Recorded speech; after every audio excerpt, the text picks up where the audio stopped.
Okay, I'm Dan Walker. We're going to talk about treatment for postal history today. Uh, we, uh, we're going to discuss three major aspects of treatment with five examples of actual exhibits. We're going to first talk about the title page, which is a very important aspect of the treatment, 20 points of treatment. Then we're going to talk mainly about the middle of the exhibit, the pages of the exhibit, and we're going to very much discuss three important techniques for treatment: the section introduction, running headings, and page headings. And finally, one of the last pages, we're just going to have one page on the conclusion of the exhibit. The beginning of the exhibit, the middle, which will take up most of the time, and one page on the end of the exhibit. Postal history exhibits vary greatly in organization. Some examples: geography, military, systems. For example, ship, train, UPU, postage due, dead letter office. Postmarks, postal history class 2C. Postal history class 2C is historical, social, and special studies, and we have one example of that. And then we also have an example of a hybrid exhibit where the main focus is on rates. You always pick a main focus, but the organization is geography. That's going to be the India exhibit. Among the more traditional classes of exhibits, such as traditional, postal stationery, aerophilately, and revenues, postal history offers the broadest options for creative and innovative exhibits. This is important. This is probably the reason why we see a lot more postal history exhibits today than we did in the past. Defining treatment. There is no real good definition of treatment, but what you want to do with treatment is you want a balanced exhibit. You don't want to have too much material in one section and not enough in another section. You want to have a logical progression, easy to follow, clear, concise write-ups. Any exhibit, including postal history exhibits, need to do three things. They need to showcase your material, which is condition and rarity. They need to tell what you know, which is knowledge and personal study, and they need to explain the subject to the reader. This is treatment. Good treatment. A well-treated postal history exhibit will select the primary focus, state that focus, whether it's rates, routes, markings, or routes, or systems. Stay with that focus. You don't want to flip-flop from one focus area, such as rates, to markings. You want to stay with the one, you want to emphasize the main focus. You can come in with other postal, other focuses, but they should be secondary and support the main focus. Treatment issues.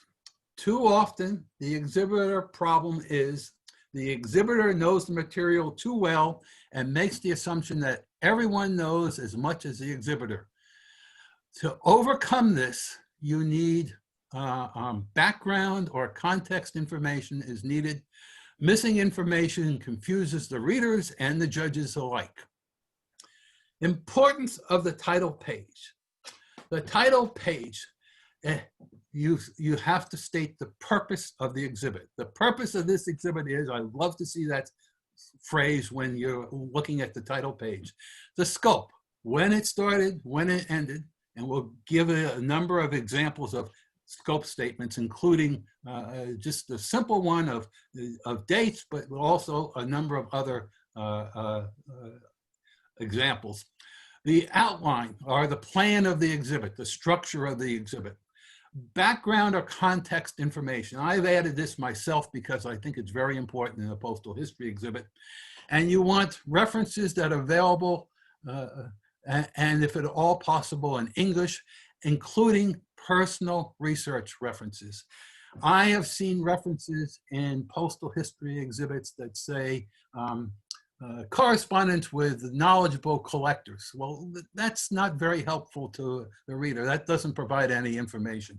Get references that, one or two references that are as good as possible, preferably in English and accessible. You don't want something printed in Gujarati that no one else can read. We're going to talk about 5 specific exhibits, 5 examples. 19th century overseas mail to and from Scotland, which shows the development of an expanded global mail system. Mauritius maritime mail, which uses the mode of transit as its main theme, focus. In defense of the border, a military postal history example from Canada. India used abroad. This is a hybrid exhibit. It's very interesting. It's an exhibit where the focus is on rates, but the organization is by routes. And finally, we're going to talk about a 2C exhibit, the Cunard Line, the ships and the transatlantic mail, 1840 to 1867, the story of a company, Cunard Line. Treatment.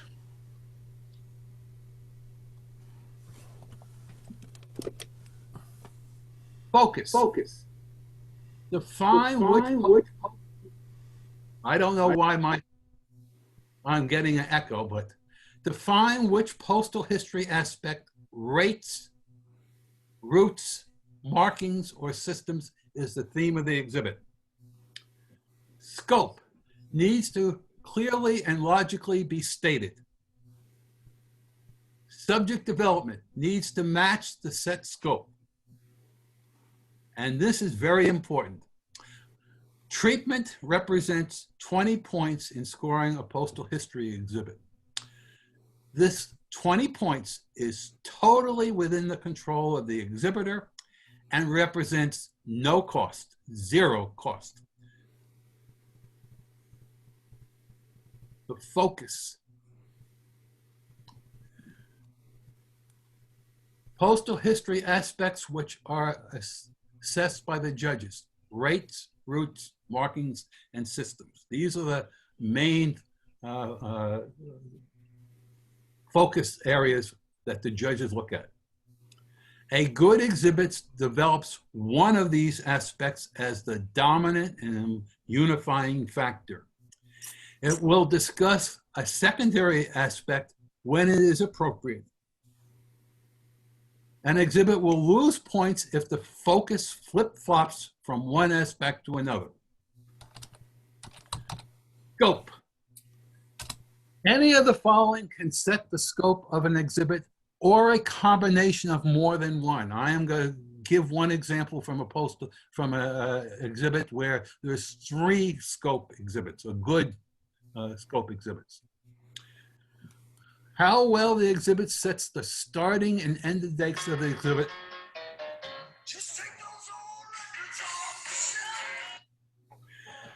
How well the exhibit sets the starting and ending dates of the exhibit if this is significant. The geographic area of the exhibit needs to be well defined if this is significant.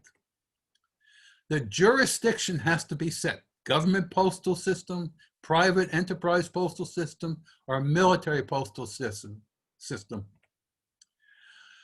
System related scopes such as railway or waterway or seaports for transatlantic mail, or specific postal conventions if this is significant. All these are valid ways of defining the scope, the beginning and ending of the exhibit. Also, any social or historical context for 2C exhibits. Here is a good example of scope with 3 examples of the scope in one statement. The Dublin Censor Office, 1939 to 1945, and the Irish Postal Censorship. Here is a not so good example.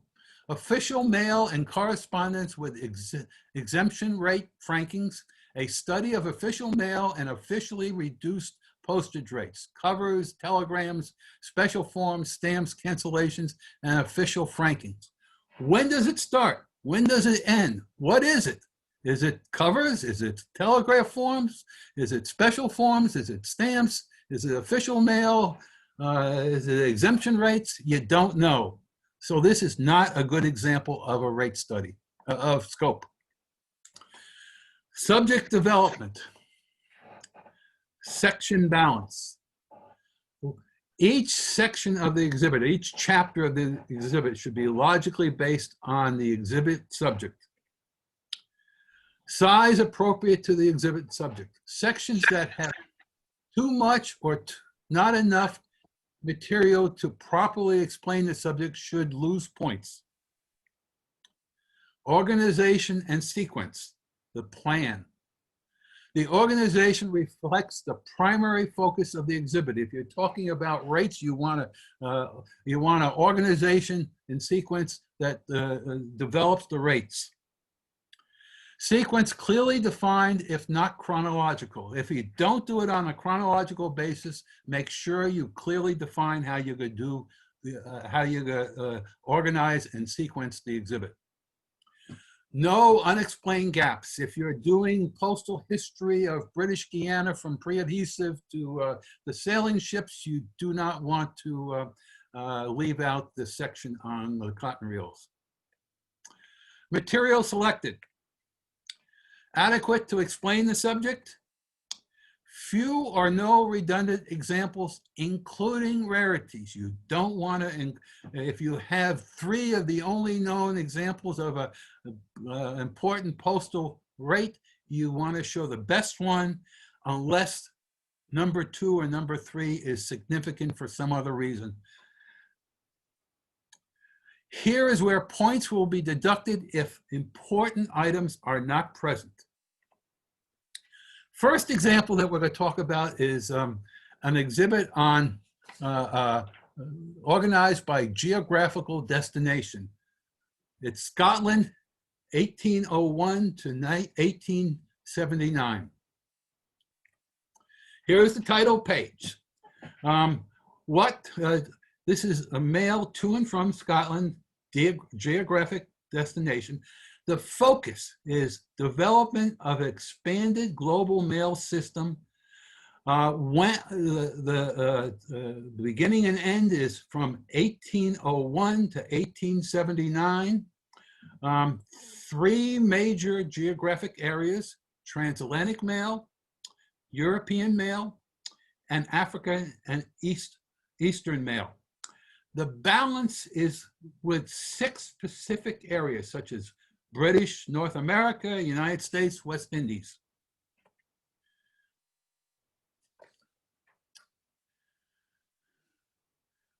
There are the 3 treatment techniques are very important. I'm going to talk a lot about the 3 treatment techniques: section introduction, running headings, and page headings.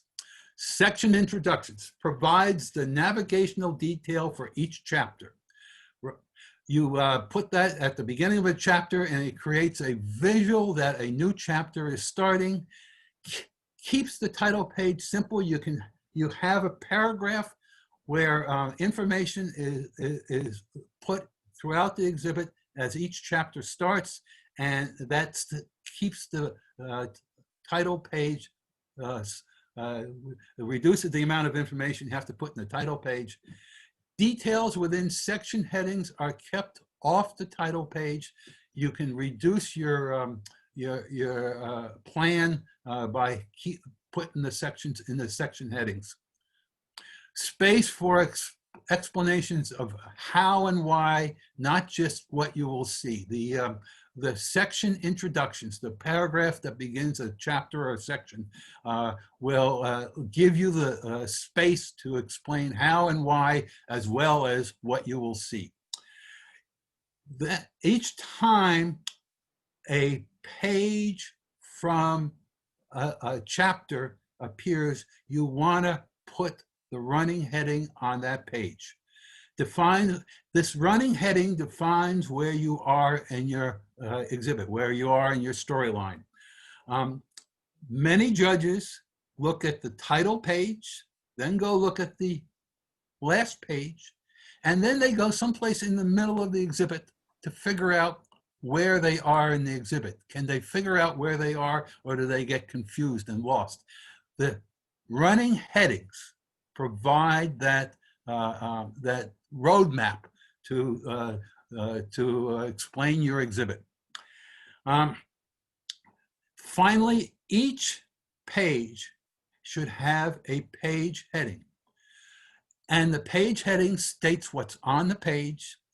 And you do not, unless there's very, very unusual circumstances, you do not repeat the page heading on more than one page. Here we're talking about a section introduction, a paragraph explaining what is what's going to be shown and why and how about the British North America mail, and which is the running heading, and Canada is the page heading. We're talking about the covers from Canada on this page. And I'm going to go and do a number of introductory section introductions, running headings and page headings to emphasize that. Here is another Scotland introduction, geography. West Indies, Roman numeral 3, West Indies, short paragraph, and the running heading is the Roman numeral 3, West Indies. The page heading is Bermuda and Bahamas, and the covers on the page are Bermuda and Bahamas.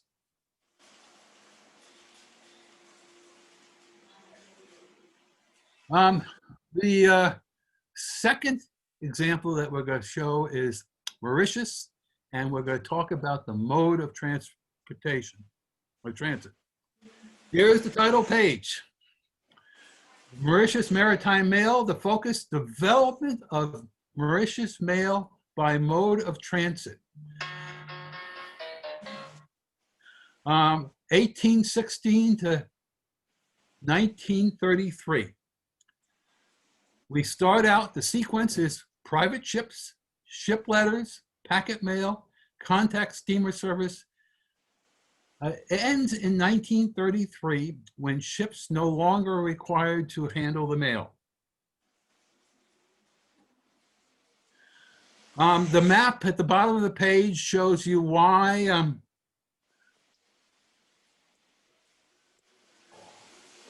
where Mauritius is.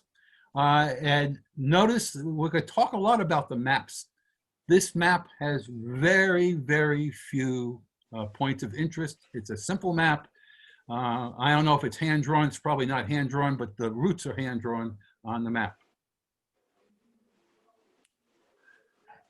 Here is a very interesting and innovative section introduction. The running heading is Roman numeral 3, packet mail, and the page heading is to Great Britain. But notice this, the section heading. It consists of three things. It consists of text at the top. Then you have a table, and then you have a chart. That's a good way of putting a great deal of information about this coming chapter on one page.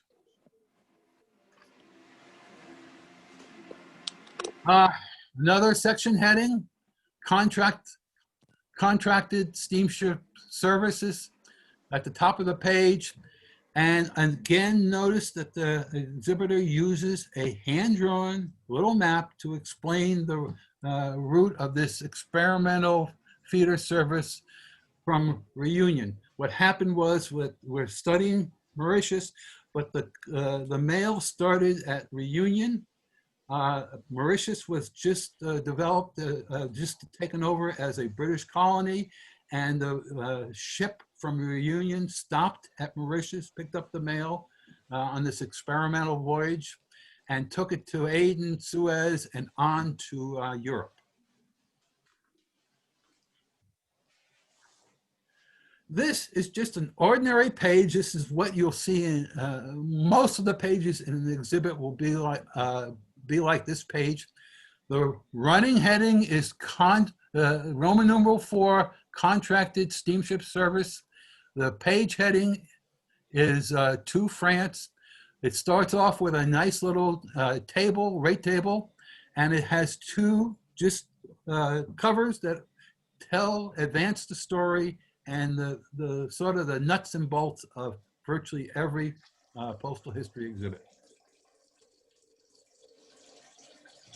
The third example is military postal history using Canada.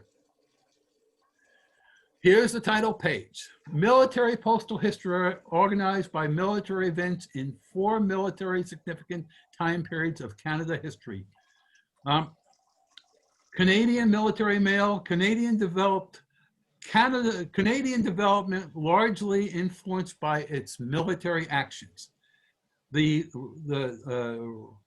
time frame is 1628 to 1885, a long time frame, but the exhibitor does balance his material. You don't need to say where Canada is or quote where Canada is because it's pretty well known. It's a chronological presentation, which is to understand. At the bottom of the page, here are 21 philatelic highlights in the exhibit. That's great if you're a Canadian postal history collector or particularly a military postal history collector. But if I was to do this, I think I would use this space to give more context and background information about Canadian military mail. Here is an ordinary page. The running heading is Struggles for Existence 1761 to 1815, one of the 4 periods that the exhibitor is set up as sections or chapters. The page heading is War of 1812, Prelude to War. The paragraph on the War of 1812 is not a section introduction. It's just a paragraph telling about the War of 1812 and Canada's influence in it. Here we have another ordinary page.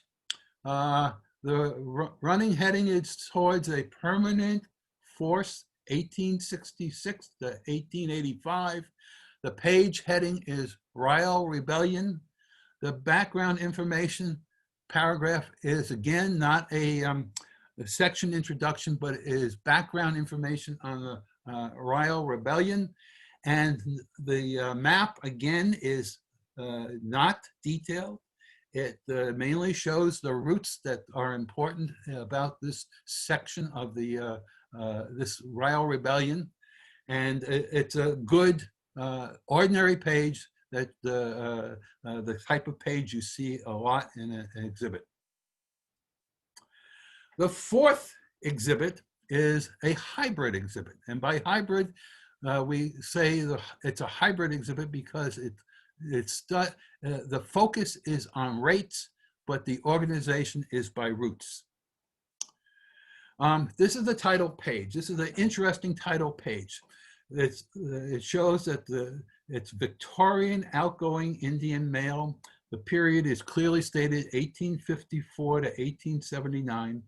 The sequence, 2 main sections of mail going west, which is by far the highest volume, and going east.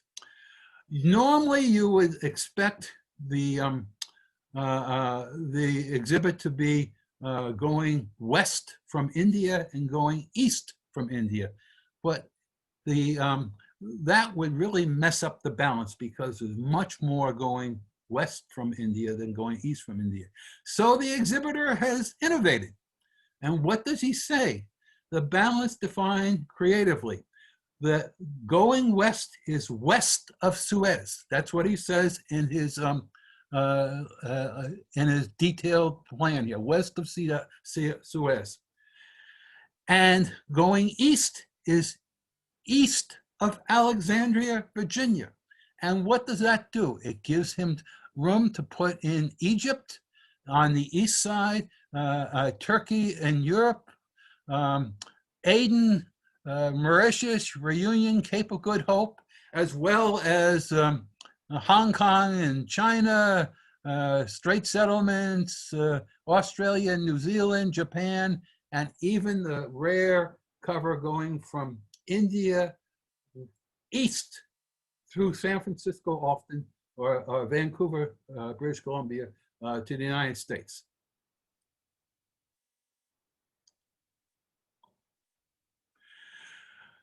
Another aspect of this title page is in the write-up on the right here, is that up until 1st of September 1867, Singapore and Penang were part of the Bengal presidency, part of the postal system from Bengal, which is the area where Calcutta is. And that is included in the exhibit because it was part of the India postal system. After September 1st, 1867, it is mail going east. Okay, we have section headings, running headings, and page headings. Section headings, the section heading is a rate study organized by routes.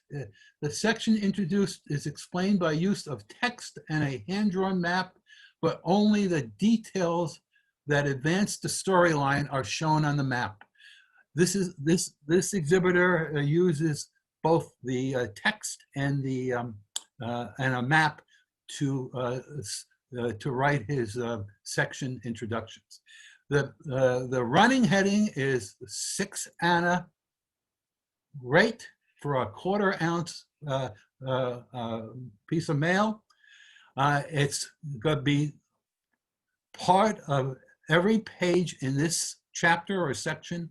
The page heading is to Italy via Brindisi on Italian packets, and that's unique for this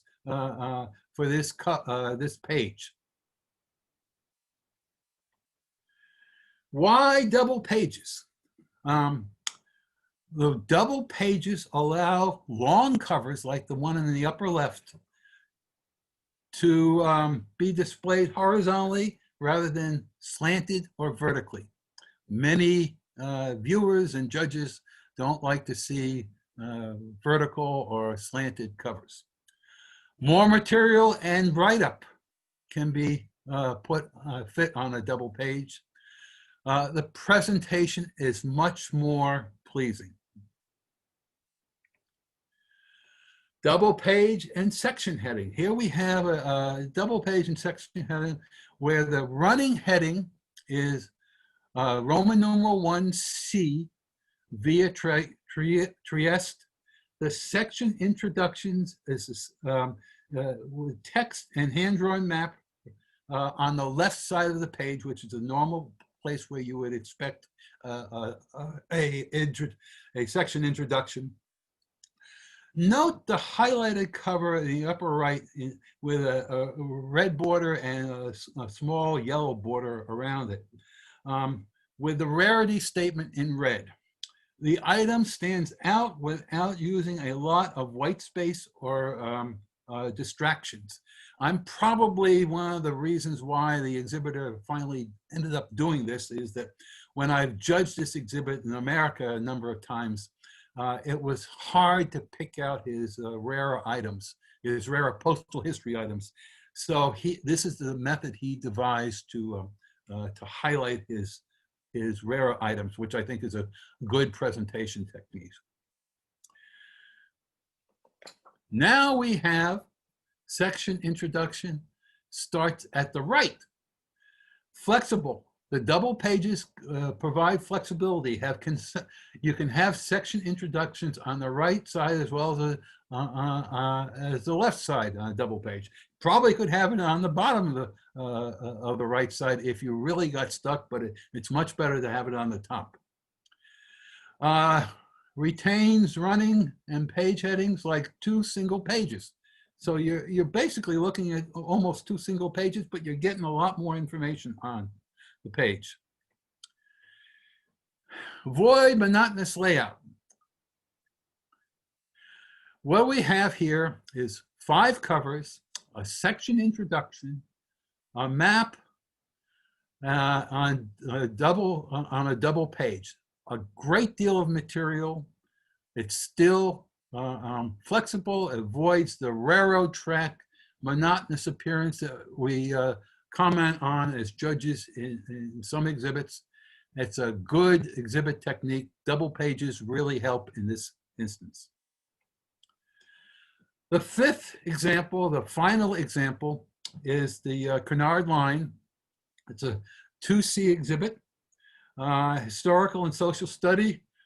We're going to show a number of pages, examples with ephemera. We've picked out ephemera just to emphasize the use of ephemera in this case. Here's the title page. The exhibit starts in 1840 and ends in 1876. These are the years that Kennard had a monopoly on carrying mail from England to North America. It's transatlantic mail between Europe and North America. It's organized by postal acts and treaties. The balance, the purpose and scope document the Kennard effort to keep the steam vessels on schedule. This is in relation to the prior to this, the technology were sailing vessels, and you greatly had to depend upon the wind direction and the wind force to get your sailing vessels going, and the schedules were very, very unreliable. The ephemera is at the title page. He's showing a colored sketch of His Majesty's ship Britannia, an image of the first steamship operated by Kennard, and this is at the destination of the first voyage, where the ship is locked in ice in the Boston harbor.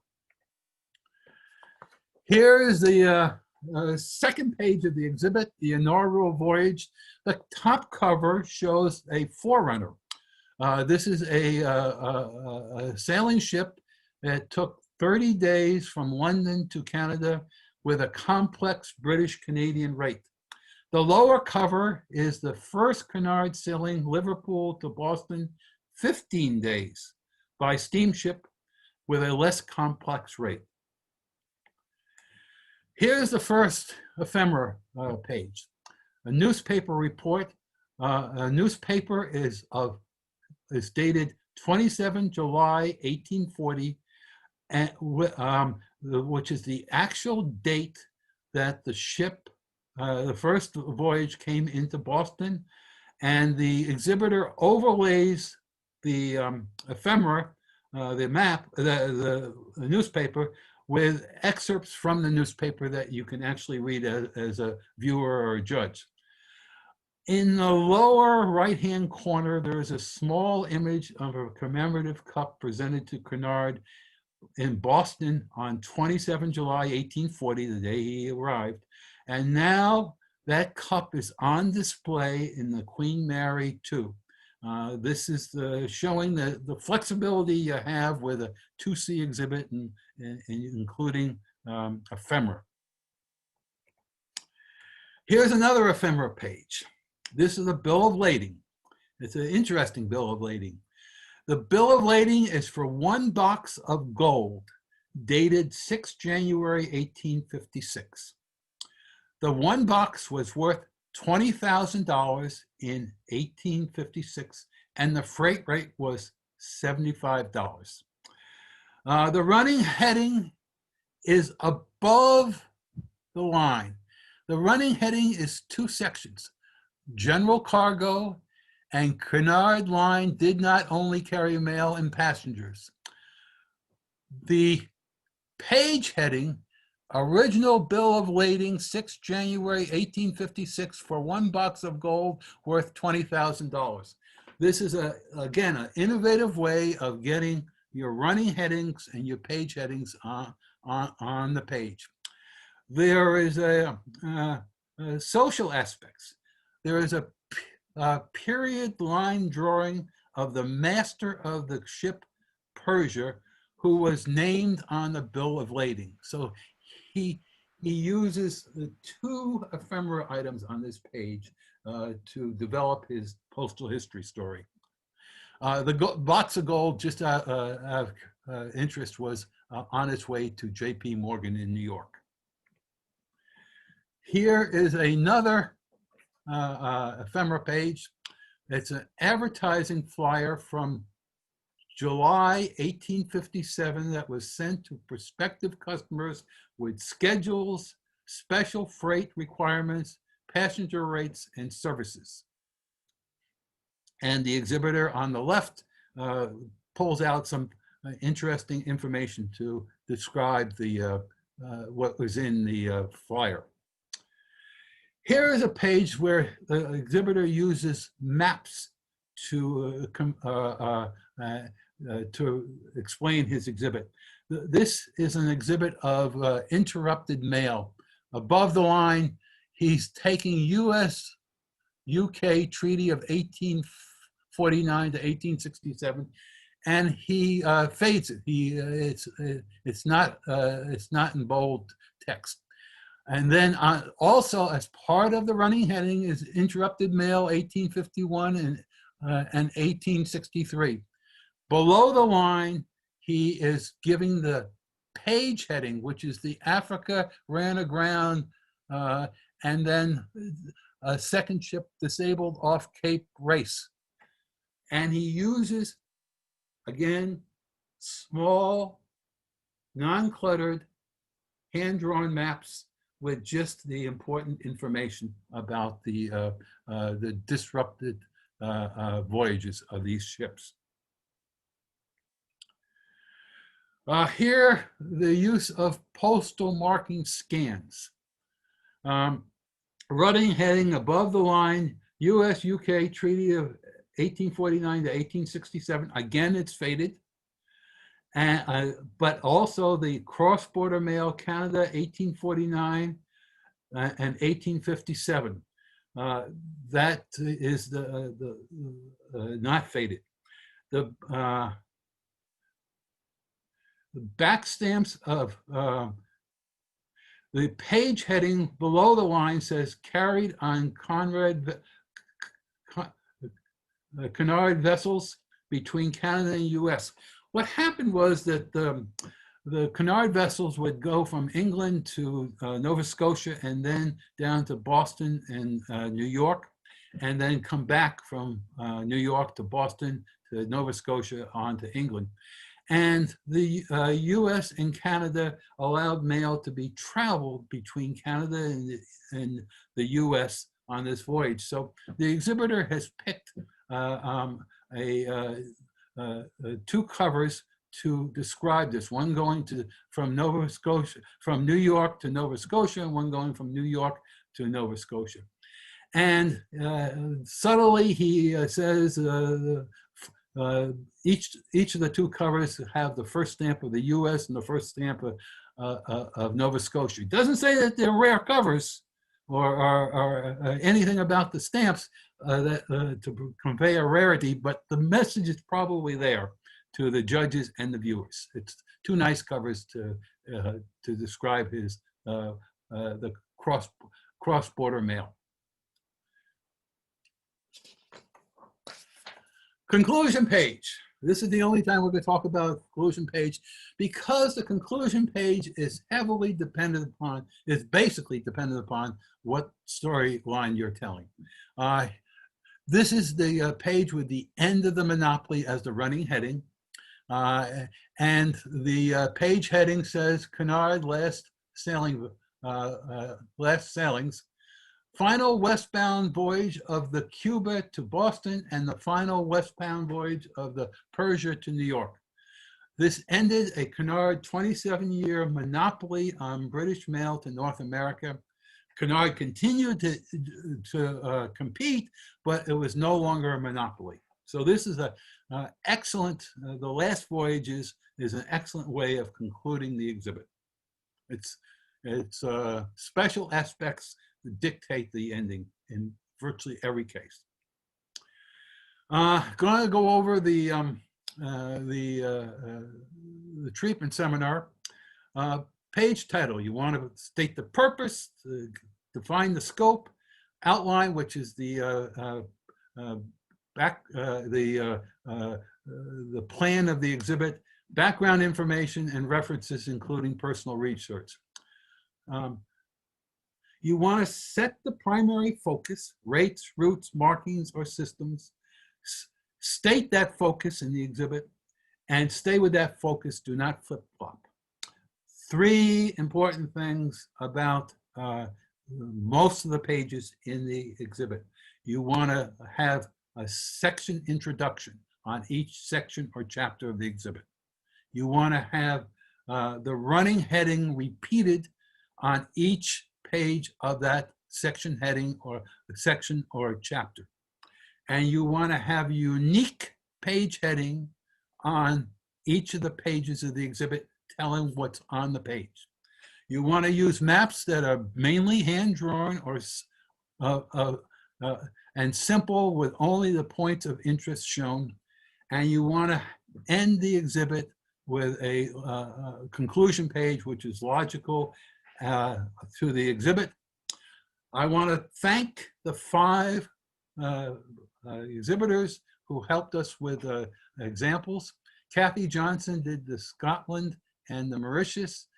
David Hobden did the Canadian military mail. Paul Allen did the India used abroad, and Eagle Tornston did the Cunard line. Thank you very much, and that's the end of my talk. I'll be happy to answer questions. Thank you, Dan. It's wonderful to hear what you've told us about the importance of treatment. And now it is question time. I've got a few questions okay, we start off with Eric Shearer. He would like to ask, I'll just repeat the question that he wrote. Why do you think I should not repeat the section heading on each page related to the section? He thinks that it helps the spectator to get a good overview. Sorry, I'm sorry if I gave that impression. You should, you should put the running heading, which is basically the section, the section heading, section introduction title on every page. By running heading, I mean the section introduction title. They're both synonymous. So yes, you should do that. You should have the running heading or the section introduction title on every page. You have the page heading unique on every page. So I'm sorry that I didn't explain that better, but thank you for the question. That's an excellent question. Okay. The second question also comes from Eric. He says, when do you talk about redundancies? I have an exhibit on the rules and usage of reply cards. One rule is about the payment for registration. I show 3 cards according to the rules and 2 not according to the rules. Is that redundancy? if the 3 that are on the rules and the 2 that are not on the rules show different aspects, that is not redundancy. It sounds like it is not redundancy. My suspicion is it would not be redundant. Okay. Eric's asked another question.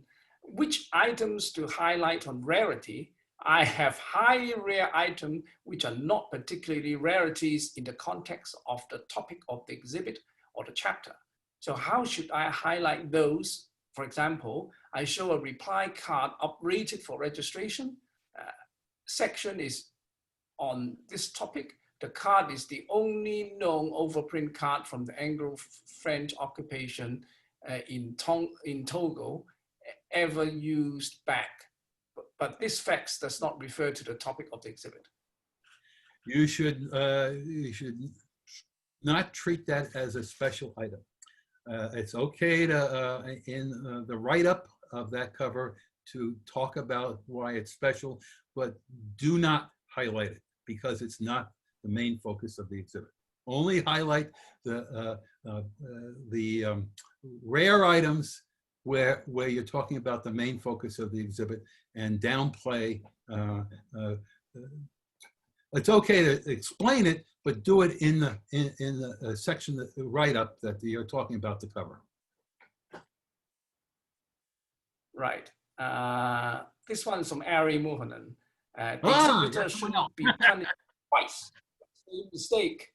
Can you elaborate this aspect on treatment versus knowledge, rarity, and presentation? Okay. Yeah, he says. I think that presentation and treatment are very closely related. I actually view them as sort of 25 points that work together. And I think that was a point that Chris King in his talk seemed to imply. What was the third there was treatment and post and presentation. What was the third one, Andrew? Treatment versus knowledge, rarity, and presentation. Okay, knowledge and rarity are just are things that you have a great deal of. Rarity is a dollar and cents thing often, so it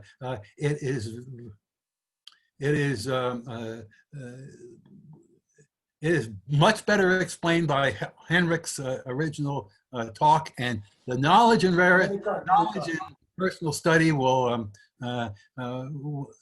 be the description of the cover, and it will be discussed in, I think, the fourth presentation. Yes. I'm not sure I understand the question, but basically you want to talk about 3 things: what you have, what you know, and how well you explain it. And what you have is the rarity and condition. What you know, what you know about the thing is knowledge and personal study, and what you say about it is treatment. Those are the 3 important things about any exhibit, including postal history exhibits. And when I talk about, when I say treatment, I would also probably put a presentation as a sort of a side thing. That treatment and presentation sort of go together, in my opinion. Okay. Question comes from Andrea Mori from Italy. He says, there is a kind of collection that Italian collectors of more modern material, say post 1918, seems to like a lot, which is the study of a series of stamps from the point of view of postal history. This seems actually very borderline between postal history and traditional, and easy to cross over if not treated properly. What do you think would be the best way to treat such a subject so that it may best adhere to postal history as a postal history exhibit? Yeah, it gets particularly if you put the stamps in the exhibit as unused stamps, unless you have something special, such as tagging that's talking about the the, um, the things on the stamps that might mechanize the mail. We had a sixth example for our presentation of treatment, where we had a modern Machen head exhibit that treated, that talked about the stamps, and there was a number of slides with stamps. I didn't have enough time to talk about that, but you have to be very careful that you take the, you use the stamps not as a sort of a focus on the stamps, but on a focus of some postal history aspect, such as the mechanization that was used to treat these stamps. If you, I think from the sound of the, I'm not familiar with that type of exhibit, but from the sound of it, it probably, for the time being at least, would get more points with a traditional exhibit. Although we're in a postal history in particular is a changing subject, and who knows what's going to happen down the road. Okay, thank you, Dan. The next question comes from Jane Sodaro. She said, how much space should references take up on a title page, given that in normal circumstances, judges and viewers will not access to references on the show floor? Interesting question. The new guidelines specifically say that you should have references on your title page. I think they should take very, very little space.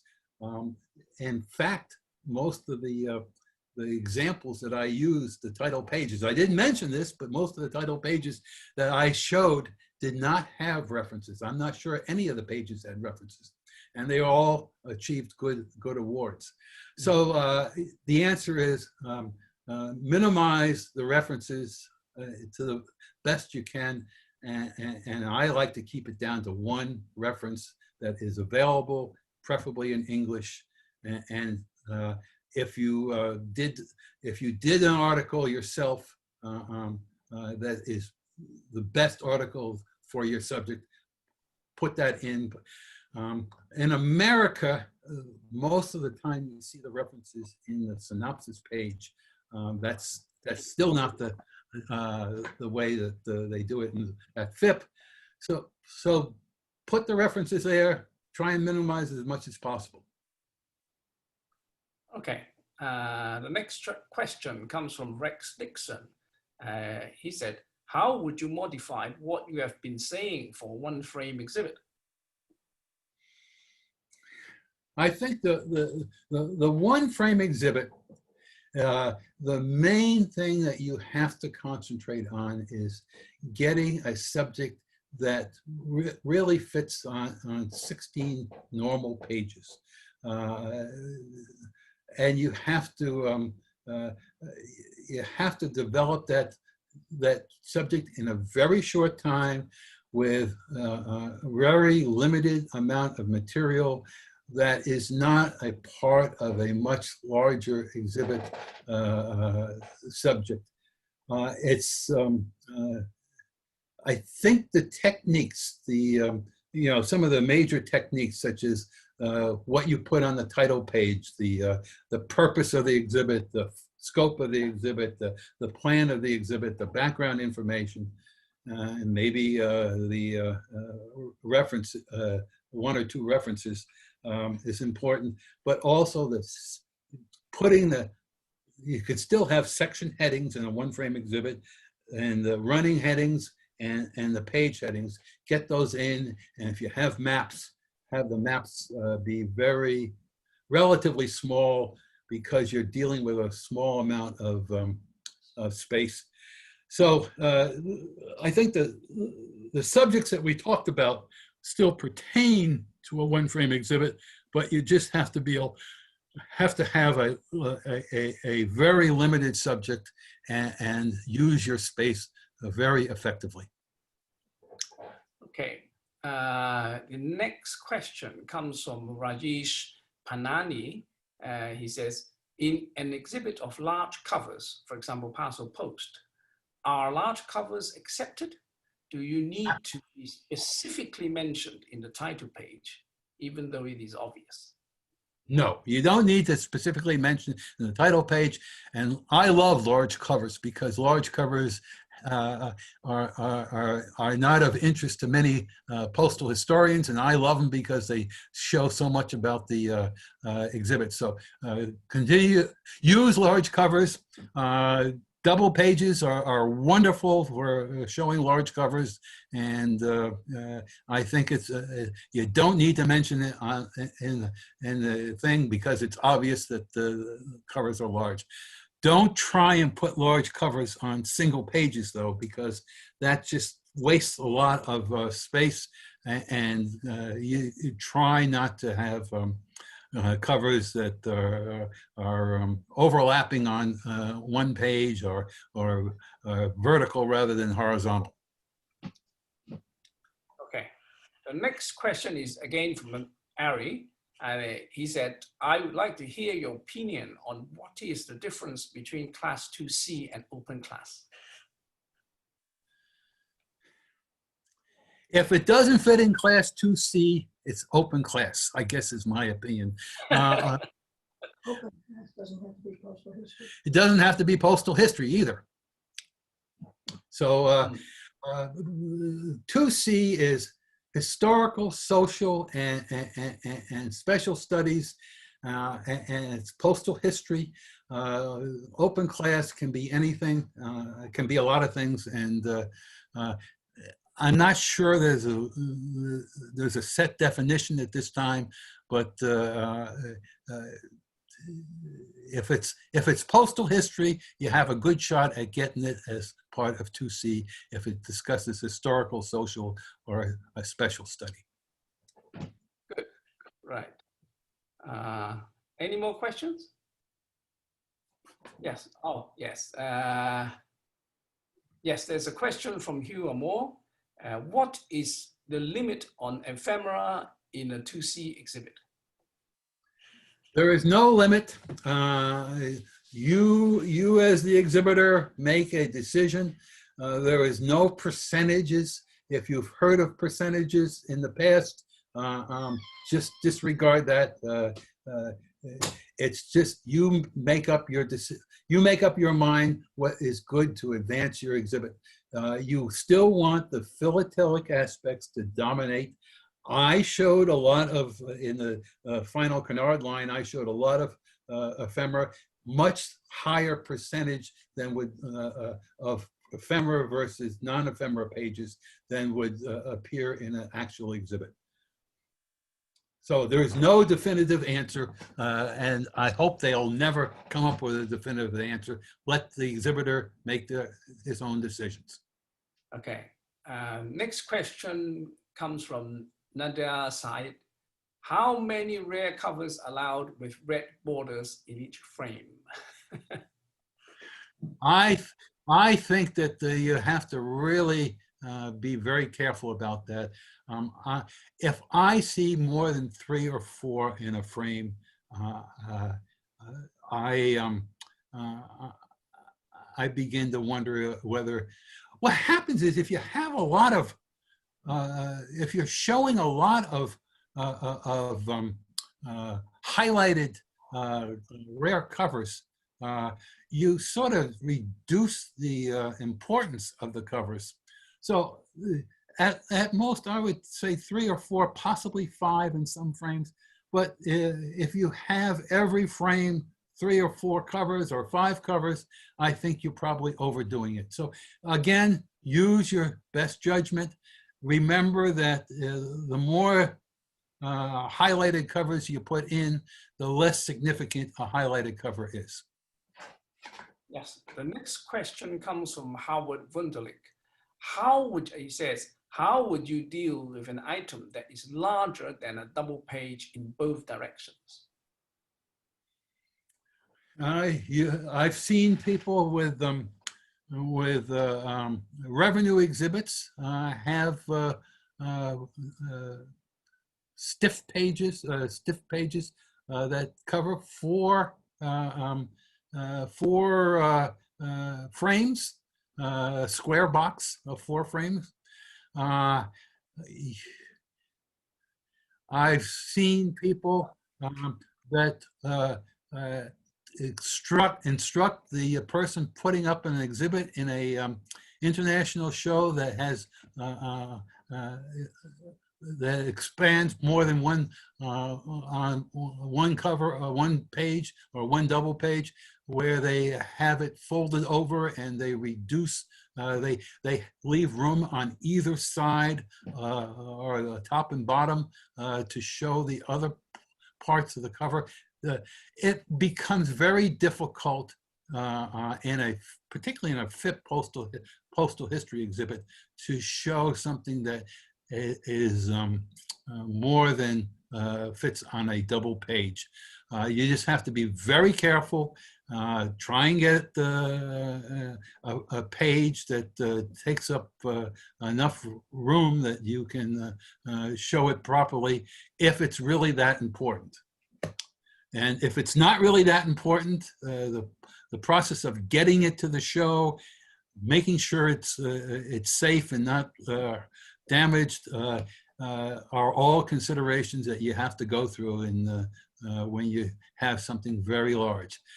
I wouldn't recommend that you just photograph the thing, or I don't recommend that you fold it. You either have to make a decision whether it's so important that you have to put it in and you have to do something extremely special, or you just leave it out. Right. Next question comes from Abdullah Khoury. He says, did you mean avoid vertical exhibit covers and has to be horizontal? I mean, I don't put all the covers vertically. Everything has to be horizontal. You don't, we're talking about guidelines. You can have covers vertically, but what I'm saying is it's very difficult for the viewer and the judges to assess the covers that are vertical. And if at all possible, you should have the covers horizontal and not vertical or not slanted. I've seen exhibits with vertical covers. Now, if you're dealing with China, early China covers, and the address is vertical characters, and it doesn't flop off the one end of the page or the other end of the page. Yes, you can have the vertical covers if that's the way the cover was made, but most of the time you want to have horizontal, the cover horizontally, if that's the way the cover was originally made up by the person sending the cover.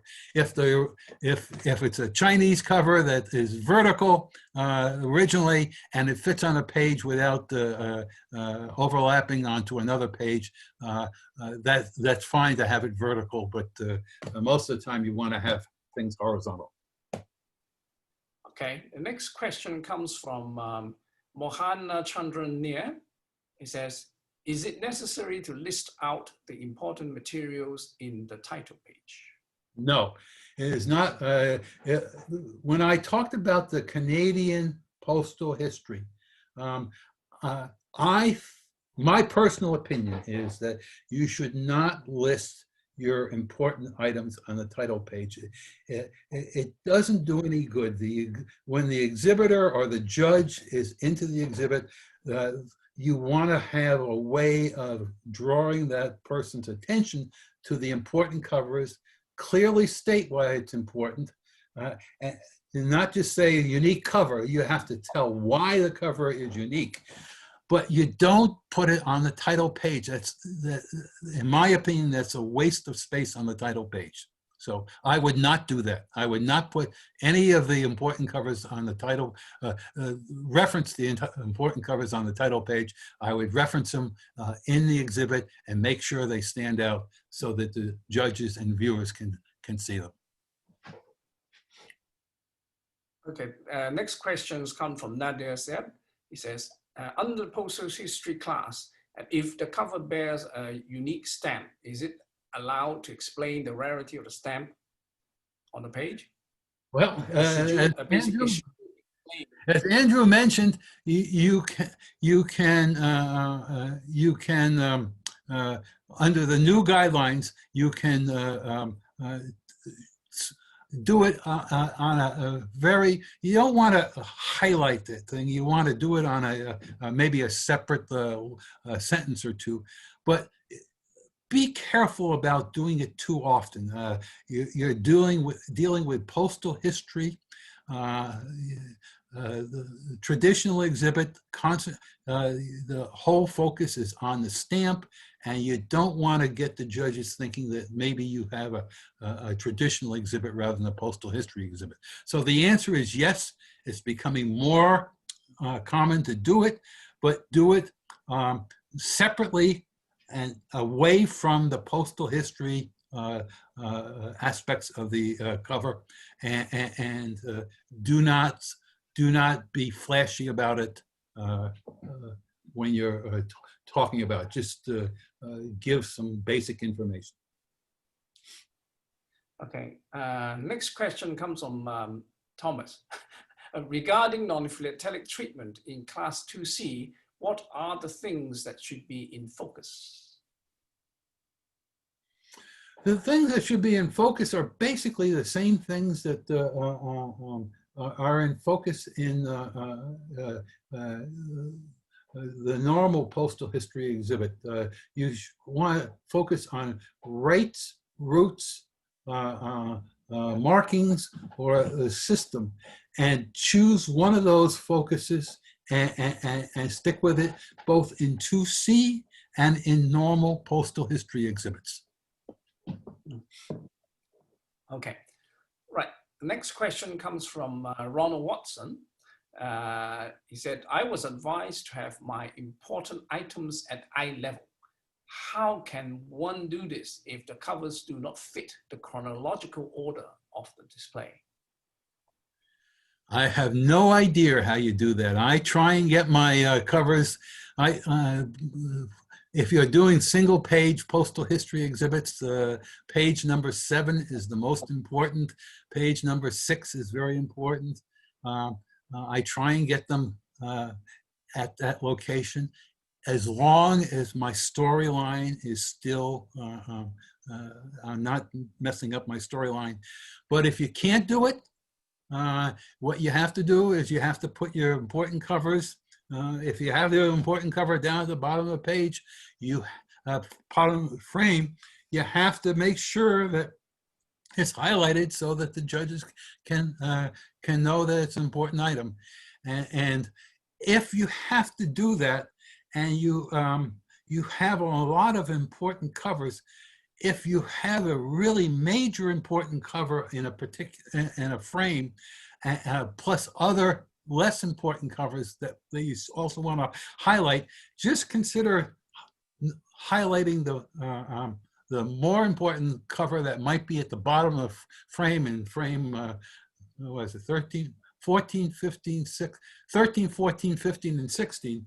Just maybe you don't particularly highlight the other important covers in that frame, and you just highlight the important cover that you've had to put down at the bottom of the frame to maintain your storyline. Okay, the next question comes from Nada Sad.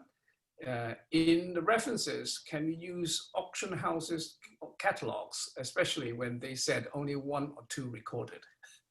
No, I would not use auction houses comments to highlight references. If I think what the reference is, the purpose of the reference is the philatelic knowledge that the reference relates, not the rarity of the item. The rarity of the item you have to develop yourself. You don't want to view the rarity that's presented in a philatelic auction as one of your references. You want to have books and articles, scholarly articles that talk about the postal history subject that you're talking about, not the auction catalog. So don't use auction catalogs as references on the title page. That's my advice. Right, from the same person, he says, is it acceptable to mix double page and single page in the exhibit or in the same frame? Yes, very much so. Right, okay. So, any more questions from the floor? Right, okay. You will. Right. You recorded my my talk, and it will be on the FIP Postal History, website. So, and again, if anyone has questions, my email is well known with that throughout the world. So send me an email.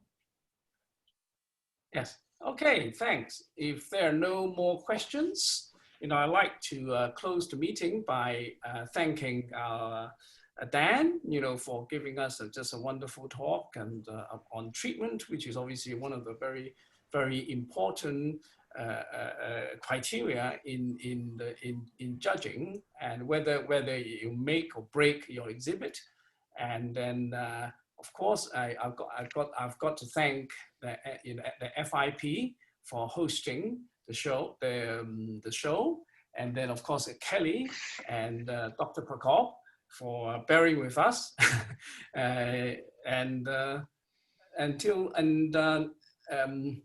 yes, stay tuned for our next meeting, which is on importance by Henrik, which will be on 4th of October at an earlier time of, it's 2 p.m. German time, or 8 p.m. I think in the Asian time. Okay, Dan, you've got something to say? Nope. We leave? I just thank everyone for listening, and it was my pleasure to speak before you. Hope you learned something. Yeah, thank you, Dan. Yes, thank you, Dan, and thank you everybody for listening, and stay tuned until the next meeting. Okay. Good night. Bye now. Or good